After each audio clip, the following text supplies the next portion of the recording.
ಪ್ರಿಯ ವೀಕ್ಷಕರೇ, ಇವತ್ತು ನಾವು ಸಾಗರ ತಾಲೂಕಿನ ಹೊಸೂರು ಗ್ರಾಮ ಪಂಚಾಯಿತಿ ವ್ಯಾಪ್ತಿಗೆ ಬರುವಂತಹ ನೇದ್ರಹಳ್ಳಿಯಲ್ಲಿದ್ದೇವೆ. ಇವತ್ತಿನ ನಮ್ಮ ಕೃಷಿ ಬದುಕಿನ ಚಟುವಟಿಕೆಗಳನ್ನು ನಿರಂತರವಾಗಿ ನಿಮ್ಮ ಮುಂದಿಡುವಂತಹ ಪ್ರಯತ್ನ ಮಾಡ್ತಾ ಇದ್ದೇವೆ. ಸಬ್ಸ್ಕ್ರೈಬ್ ಹಾಗೂ ಫಾಲೋ ಮಾಡೋದನ್ನು ದಯವಿಟ್ಟು ಮರೆಯಬೇಡಿ. ನಮ್ಮ ಈ ಪ್ರಯತ್ನಕ್ಕೆ ತಮ್ಮ ಸಹಭಾಗಿತ್ವ, ಲೈಕ್ ಮತ್ತು ಶೇರ್ ಆಗಿರುತ್ತೆ. ನಮ್ಮ ಅತಿಥಿ ಶಿವಮೊಗ್ಗ ಜಿಲ್ಲೆಯ ರೈತರ ಸಲಹೆಗಾರರಂತ ಸುಂಟಿ ಮಂಜಪ್ಪರವರು. ಸುಂಟಿ ಮಂಜಪ್ಪರವರು ತಮ್ಮ ಸುದೀರ್ಘ ಜೀವನದ ಅವಧಿ ಕೃಷಿ ಜೀವನದಲ್ಲಿ ಯಾವ ತರ ಅಳವಡಿಸಿಕೊಂಡಿದ್ದಾರೆ, ಕೃಷಿ ಜೀವನದಲ್ಲಿ ಯಾವ ತರ ಯಶಸ್ಸು ಕಂಡಿದ್ದಾರೆ, ಯಾವ ತರ ಜೀವನದಲ್ಲಿ ಕಷ್ಟ ಸುಖವನ್ನು ಅನುಭವಿಸಿದ್ದಾರೆ ಅಂತ ಹೇಳಿ ಈ ಒಂದು ಪರಿಚಯ ಸಮಯ ಬಂದಿದೆ. ಮಂಜಣ್ಣ, ತಮ್ಮ ಈ ಕಾರ್ಯಕ್ರಮಕ್ಕೆ ನಾನು ಸ್ವಾಗತ ಬಯಸ್ತಾ ಇದ್ದೇನೆ. ನಮಸ್ಕಾರ. ಮಂಜಣ್ಣ, ನಿಮ್ ಪರಿಚಯ ನೀವೇ ಮಾಡ್ಕೊಳೋದಾದ್ರೆ ಯಾವ ತರ ಮಾಡ್ತೀರಿ? ನನ್ನ ಪರಿಚಯ ಮಾಡ್ಕೊಳ್ಳೋದಾದ್ರೆ ಬಹಳ ಹಿಂದೆ ಹೋಗ್ಬೇಕಾಗತ್ತೆ. ನಾನು ನಡೆದು ಬಂದಂಥ ದಾರಿ ಯಾವ ಥರ ಇತ್ತು, ಹೇಗೆ ಬಂದೆ, ಈ ಊರಿನಲ್ಲಿ ಬಂದು ಇಷ್ಟೆಲ್ಲ ತೋಟ ಯಾಕೆ ಮಾಡಿದೆ, ನಾನು ಇದ್ದಿದ್ದ ಜಾಗ ಬೇರೆ, ಇಲ್ಲಿಗೆ ಬಂದು ನಾನು 35 ವರ್ಷ ಆಯ್ತು ಈ ಊರಿಗೆ ಬಂದು. ಈ ಒಂದು ಕಾರ್ಯಕ್ರಮ ಅಂತ ಹೇಳಿದಾಗ ರೈತನಿಗೆ ಅವನ ಪರಿಚಯ ಮಾಡ್ಕೊಳ್ಳುವಂತ ಸ್ವತಂತ್ರ ಇದ್ದೇ ಇರುತ್ತೆ. ನೀವು ಖಂಡಿತವಾಗಿ ನಿಮ್ಮ ಹಿಂದೆ ನಡೆದಂತ ಎಲ್ಲಾ ಸುದೀರ್ಘ ಜೀವನ ಹೇಳ್ಬಹುದು. ಒಂದ್ 2 ಅಕ್ಷರದಲ್ಲಿ ಮಂಜಣ್ಣ ಯಾರು ಅಂತ ಕೇಳಿದ್ರೆ ಯಾವ ತರ ಇರುತ್ತೆ? ಸರಿ, ನಾನು ಈ ನೇದ್ರಹಳ್ಳಿ ಗ್ರಾಮಕ್ಕೆ ಬಂದು 35 ವರ್ಷ ಆಯ್ತು. ನಾನು ಮೂಲ ಶುಂಠಿ ವ್ಯಾಪಾರ ಮಾಡ್ತಾ ಇದ್ದೆ. ಸ್ವಲ್ಪ ನನ್ನ ಸ್ನೇಹಿತರ ಜೊತೆಗೆ ಮೊಹಮ್ಮದ್ ಇಸ್ಮಾಯಿಲ್ ಅಂತ ಹೇಳಿ ಅವ್ರ ಜೊತೆಗೆ ಸೇರಿಕೊಂಡು 10 ವರ್ಷ ಅವ್ರ ಜೊತೆಯಲ್ಲಿ ಒಡನಾಟ ಇತ್ತು. ನಾನು ಈ ಶುಂಠಿ ವ್ಯಾಪಾರ ಅಂದರೆ ಏನು ಅನ್ನೋದು ನನಗೆ ಗೊತ್ತಿರಲಿಲ್ಲ. ಆ ಟೈಮಲ್ಲಿ ಇವರು ಪರಿಚಯ ಆಯಿತು. ನೀನು ಶುಂಠಿ ವ್ಯಾಪಾರ ಮಾಡ್ತೀಯ, ನನ್ನ ಜೊತೆಗೆ ಬಂದುಬಿಡು, ನಿನಗೆ ರೈತಾಪಿನೂ ಮಾಡು, ನಾನು ಜಮೀನು ಕೊಡಿಸ್ತೀನಿ, ಬೇಕಾದರೆ ನೀನು ಒಳ್ಳೆ ರೀತಿ ರೈತನೂ ಆಗ್ತೀಯ ಮತ್ತು ವ್ಯಾಪಾರನೂ ಕಲಿತೀಯ ಅಂತ ಹೇಳಿಬಿಟ್ಟು ನನ್ನ ಕರ್ಕೊಂಡು ಹೋದರು. ಅವ್ರ ಜೊತೆಯಲ್ಲೇ ಇದ್ದೆ. ನಾನು ಮನೆಗೆ ಬರೋದು ಸಮೇತ ಬಿಟ್ಬಿಟ್ಟೆ. ಆವಾಗ ಅವ್ರ ಮನೆಯಲ್ಲೇ ಇದ್ದು 10 ವರ್ಷ ಈ ಶುಂಠಿ ವ್ಯಾಪಾರದ ಮಾಹಿತಿ ಎಲ್ಲ ಪಡೆದು ಆಮೇಲೆ ಕೇರಳ, ಬಾಂಬೆ, ಅಹಮದಾಬಾದ್, ಹೈದರಾಬಾದ್, ಡೆಲ್ಲಿ, ಆಲ್ ಇಂಡಿಯಾ ಎಲ್ಲಿ ಮಾರ್ಕೆಟ್ ಇದೆ ಅಲ್ಲಿಗೆ ನಾನು ಕಳ್ಸಿಕೊಡ್ಲಿಕ್ಕೆ ಶುರು ಮಾಡಿದರು. ಅಲ್ಲಿ ಮಾಹಿತಿನೆಲ್ಲ ತಂದು ಅವ್ರಿಗೆ ಒಪ್ಪಿಸ್ತಿದ್ದೆ. ಅಲ್ಲಿ ವ್ಯವಹಾರ ಯಾವ ರೀತಿ ನಡೀತದೆ, ಶುಂಠಿ ಅಂದರೆ ಏನು, ಶುಂಠಿಯಿಂದ ಏನು ಮಾಡ್ಬೋದು, ಶುಂಠಿ ಯಾತಕ್ಕಾಗಿ ಇಷ್ಟು ಜನ ಉಪಯೋಗಿಸ್ತಾರೆ, ಆ ಶುಂಠಿ ಅಂದರೆ ಅದರಲ್ಲಿ ಇಷ್ಟು ಥರದ್ದು ವ್ಯವಸ್ಥೆ ಇದೆ ಅಂತೇಳಿ ನಾನು ಅವ್ರಿಗೆ ಬಂದು ಮಾಹಿತಿ ಕೊಡ್ತಾ ಇದ್ದೆ. ಅವ್ರು ನನಗೆ ಫುಲ್ ಸಪೋರ್ಟ್ ಆಗಿ ನಿಂತಿದ್ರು ನನ್ನ ಜೊತೆಗೆ. ಅಂಥ ಟೈಮಲ್ಲಿ ನಾನು ಕೇರಳ ಹೋದವಾಗ ಶುಂಠಿ ಮಂಜಪ್ಪನ ಕಾರಣ ನಾನು ಹೇಳ್ತಿರೋದು. ಕೇರಳ ಹೋದವಾಗ ಒಣ ಶುಂಠಿ ಹೇಗೆ ಮಾಡ್ತಾರಂತ ನಮ್ಮಲ್ಲಿ ಜನಕ್ಕೆ ಯಾರಿಗೂ ಗೊತ್ತಿರಲಿಲ್ಲ. ಇದೇ ಆನಂದಪುರದಲ್ಲಿ ಶುಂಠಿಯನ್ನ ಪ್ರಥಮವಾಗಿ ಜಿಲ್ಲೆಯಲ್ಲಿ ಒಣಸ್ಲಿಕ್ಕೆ ಮಾಡಿದ್ದು ನಾನು. ಇಡೀ ಶಿವಮೊಗ್ಗ ಜಿಲ್ಲೆಯಲ್ಲಿ ಮೊಟ್ಟ ಮೊದಲ ಬಾರಿಗೆ ಶುಂಠಿ ಒಣಗಿಸುವಂತ ಕೆಲಸ ಯಾರಾದ್ರೂ ಮಾಡಿದ್ರೆ ಹೌದು, ಮಂಜಪ್ಪ, ಶುಂಠಿ ಮಂಜಪ್ಪನವರೇ. ಹಂಗಾಗಿ ನಾ ಶುಂಠಿ ಮಂಜಪ್ಪ ಆಗ್ಬಿಟ್ಟೆ. ಶುಂಠಿ ಒಣಸಕ್ಕೆ ಯಾವಾಗ ಶುರು ಮಾಡಿದೆ, ಈ ಹುಡುಗ ಇಷ್ಟಿದ್ದಾನೆ, ಇವನಿಗೆ ಹೆಂಗಿದೆ. ನಿಮ್ಮ ಯಾವ ಪ್ರಾಯದಲ್ಲಿ ಶುಂಠಿ ಕೆಲಸ? ನಾನು ಶುಂಠಿ ಪ್ರಾಯಕ್ಕೆ ಬಂದಿದ್ದು 20 ವರ್ಷ ಪ್ರಾಯ ಇತ್ತು. ನಿಮಗೆ 20 ವರ್ಷ? ಈಗ ಎಷ್ಟು ವರ್ಷ? ಈಗ 70 ವರ್ಷ. ಸರಿ, ಸುಮಾರು 50 ವರ್ಷಕ್ಕಿಂತ ಮುಂಚೆ ಆನಂದಪುರ ಭಾಗಕ್ಕೆ ಶುಂಠಿ ಪರಿಚಯ. 1980 ನಂದು ಶುಂಠಿ ಆನಂದಪುರಕ್ಕೆ ಪರಿಚಯಿಸಿದ್ದು ಒಣ ಶುಂಠಿ. ಅದಕ್ಕಿಂತ ಬೇರೆಯವರೆಲ್ಲ ಇಷ್ಟು ಮಾಡ್ತಾ ಇದ್ರು. ಒಣ ಶುಂಠಿ ಮಾಡೋದನ್ನ ತೋರಿಸ್ಕೊಟ್ಟಂತವನು ಮೊಟ್ಟ ಮೊದಲೇ ನಾನು, ಶುಂಠಿ ಮಂಜಪ್ಪ. ಯಾವಾಗ ಆ ಶುಂಠಿ ಒಣಸೋದು, 100 ಜನ ನನ್ನ ಹತ್ರ ಕೆಲ್ಸಕ್ಕಿದ್ರು. ರೈತರು, ಈ ಬಡ ರೈತರೆಲ್ಲ ಇದ್ಕೊಂಡು ನನ್ನ ಜೊತೆಗೆ ಕೆಲಸ ಮಾಡ್ಲಿಕ್ಕೆ ಪ್ರಾರಂಭ ಮಾಡಿದ್ರು.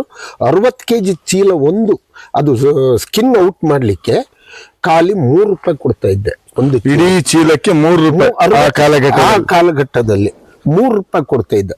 ಅದು 1 ವರ್ಷ ಆ ರೀತಿ ನಡೀತು. ಆಮೇಲೆ ಅಣ್ಣ, ನಮಗೆ 3 ರೂಪಾಯಿ ವರ್ಕೌಟ್ ಆಗಲ್ಲ, ಭಾಳ ಕಷ್ಟ ಆಗ್ತಿದೆ, ನೀನು 5 ರೂಪಾಯಿ ಮಾಡ್ಬೇಕು, ನಮಗೆ ಇದ್ರ ಸಂಬಳ ಗೀಟೋದಿಲ್ಲ ಅಣ್ಣ, ಎಂಥದ್ದು ಗೀಟೋದಿಲ್ಲ ಅನ್ನೋಕೆ ಶುರು ಮಾಡಿದ್ರು. ನಾನು ನೋಡಿದೆ. ಆವಾಗ ನಾನು 5 ರೂಪಾಯಿ ಮಾಡಿ ಶುಂಠಿ ಮೂಟೆಯನ್ನ, ಇಡೀ ಮೂಟೆಗೆ 5 ರೂಪಾಯಿ ಮಾಡಿ. ಇವತ್ತೆಷ್ಟಿದೆ? 70 ರೂಪಾಯಿ ಇದೆ. 3 ರೂಪಾಯಿಂದ ಪ್ರಾರಂಭ ಮಾಡಿದ ಜೀವನ 70 ರೂಪಾಯಿ ತಲುಪಿದೆ ಇವತ್ತು. ಒಂದು ಮಹಿಳೆ ಎಷ್ಟು ಚೀಲ ತೆಗ್ಬಹುದು? ಒಂದು ಮಹಿಳೆ ಅವತ್ತು 10 ಚೀಲ ತೆಗ್ತಿದ್ರು. ಇವತ್ತೆಷ್ಟು ಚೀಲ? ಇವತ್ತು 15 ಚೀಲದವರೆಗೂ ಮಾಡ್ತಾರೆ ಒಬ್ರು. ಏನ್ ಚೀಲ ಕಮ್ಮಿ ಆಯ್ತಾ, ಶ್ರಮ ಜಾಸ್ತಿ ಆಯ್ತು? ಈಗಿನ ಆಧುನಿಕತೆ ಇದೆಯಲ್ಲ, ಅದಕ್ಕೆ ಯಂತ್ರೋಪಕರಣಗಳ ಜೊತೆಲಿ ಇರ್ತದೆ. ಆವಾಗ ಯಂತ್ರೋಪಕರಣಗಳು ಇರ್ಲಿಲ್ಲ. ಈಗ ಯಂತ್ರದಿಂದ ಸ್ಕಿನ್ ಔಟ್ ಮಾಡ್ತಾರೆ. ಹಂಗಾಗಿ 15 ಮೂಟೆ, 10, 12, ಒಂದು ಮಹಿಳೆ 700ರಿಂದ 1000 ರೂಪಾಯಿ ದುಡಿಮೆ ಪ್ರತಿನಿತ್ಯ ನಮ್ಮ ಹತ್ರ ಕೆಲಸ ಮಾಡ್ತಾರೆ. ನಾನು ಮೂಲ ಪ್ರಶ್ನೆಗೆ ಬರ್ತೀನಿ ಮಂಜಣ್ಣ, ಎಷ್ಟು ಎಕರೆ ಜಮೀನಿದೆ ನಿಮಗೆ? ನನಗೆ 5 ಎಕರೆ ಇದೆ. 5 ಎಕರೆ ಜಮೀನು 5 ಇದೆ. ಎಕರೆ ಜಮೀನು. ಈ ಒಂದು ಜಮೀನ್ ನಿಮ್ದು ಪಿತ್ರಾರ್ಜಿತ ಸ್ವತ್ತು ಸ್ವಯಾರ್ಜಿತ ಸ್ವತ್ತು? ಇದು ನಂದು ಸ್ವಯಾರ್ಜಿತ ಒಂದು 3 ಎಕರೆ 2.25 ಎಕರೆ ಇದೆ. ಬಾಕಿದ್ದು ಅದು ನನ್ನ ಮಾವ ನನ್ನ ಹೆಂಡತಿ ಕೊಟ್ಟಿದ್ದಂತ ಭೂಮಿ. ಗಂಡ ಹೆಂಡತಿ ಹೆಸರೊಳಗೆ 5.5 ಎಕರೆ ಜಮೀನ್ ಇದೆ. ಇದೆ ಒಟ್ಟು.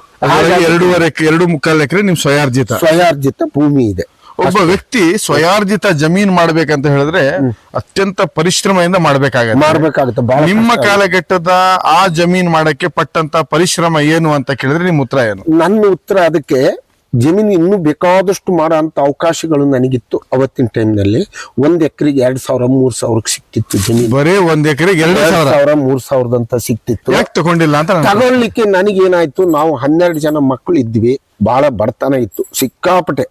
ಒಂದು ಹೊತ್ತು ಊಟ ಮಾಡಿದ್ರೆ ಮತ್ತೆ ಸಾಯಂಕಾಲ ಊಟಕ್ಕಿಲ್ಲ.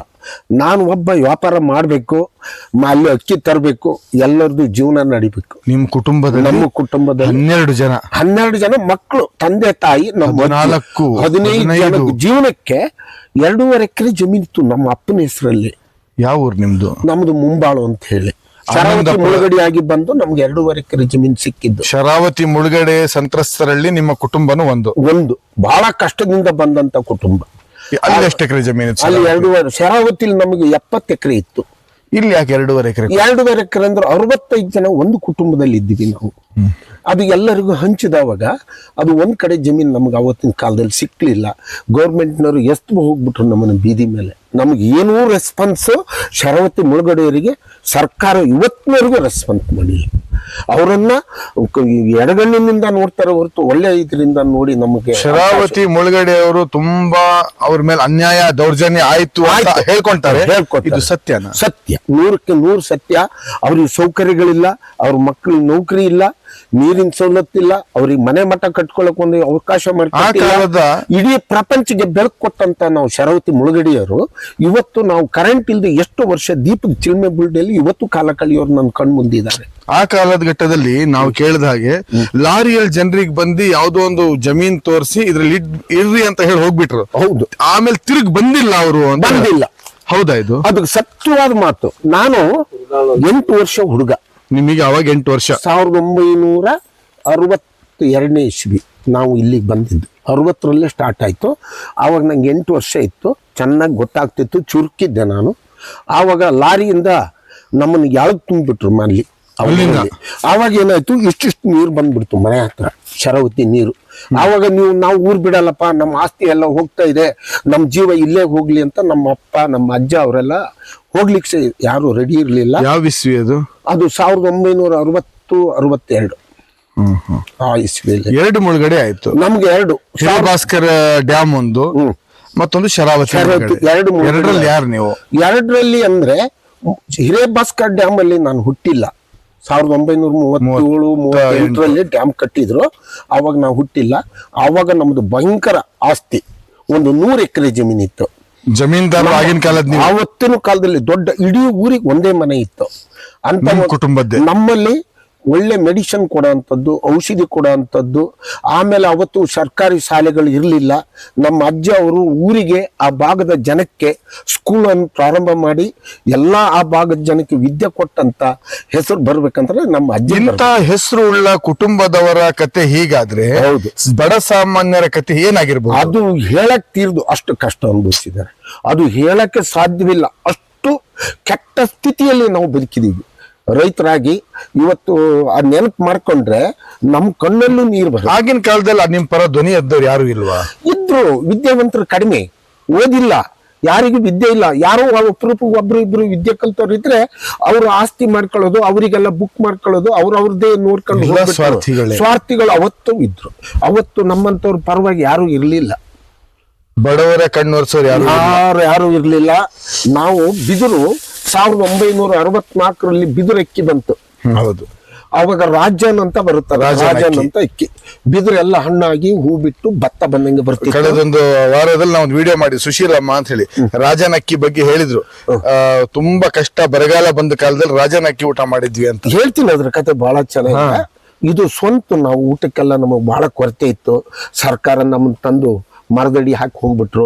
ಆ ಟೈಮಲ್ಲಿ ನಾವು ಮರದಡಿ ಮುಂದೆ ಚಪ್ರನೋ ಏನೋ ಹಾಕೊಂಡು ಜೀವನ ಮಾಡಿ ನಮ್ಮ ತಂದೆಯವರು ಪಾತ್ರ ಪಡುಗ ತರೋಷ್ಟೆಲ್ಲ ತಂದಿದ್ವಿ ಅಲ್ಲಿಂದ. ಅಕ್ಕಿ ರಾಷನ್ ಸಾಮಾನು ಅದು ಎಲ್ಲ ತಂದಿದ್ವಿ ಅಲ್ಲಿಂದ ಬರ್ಬೇಕಾದ್ರೆ ಸ್ವಲ್ಪ ಇತ್ತು, ಅದು 1 ವರ್ಷಕ್ಕೆ ಆಗೋಷ್ಟು ತಂದಿದ್ವಿ.